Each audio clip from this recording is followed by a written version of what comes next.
Ever wondered why understanding the concepts of simple and compound interest matters? Well, these two financial concepts are at the heart of almost every financial transaction you'll ever make, whether it's taking out a loan, investing in a savings account, or even buying a house. So sit back, relax, and allow us to delve into the fascinating world of interest. Firstly, simple interest. It's a concept that's as straightforward as its name suggests. Simple interest is calculated on the principal, or the initial amount of money that was deposited or borrowed.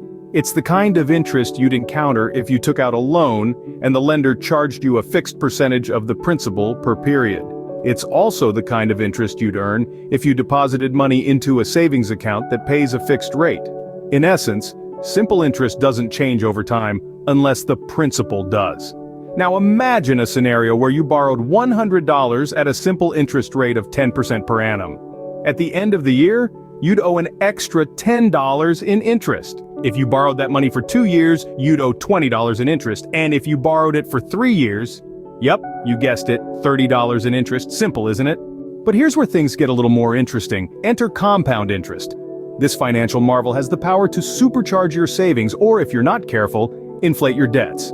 Unlike simple interest, compound interest is calculated on the principal amount and also on the accumulated interest of previous periods. That's right, it's interest on interest, and it can grow faster than a snowball rolling down a hill. Picture this. You put $100 into a savings account with a compound interest rate of 10% per annum. At the end of the first year, you'd earn $10 in interest, just like with simple interest.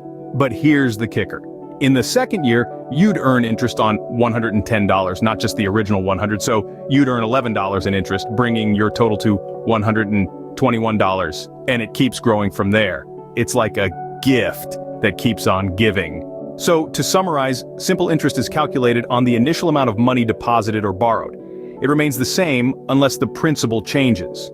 On the other hand, compound interest is calculated on the principal and the accumulated interest from previous periods. It has the potential to grow your savings or debts significantly over time. Understanding these concepts can empower you to make informed financial decisions. Whether you're borrowing for a car or saving for a rainy day, knowing how interest works can help you plan better for the future. So the next time you're faced with a financial decision, remember the principles of simple and compound interest. They could just be the key to unlocking your financial freedom.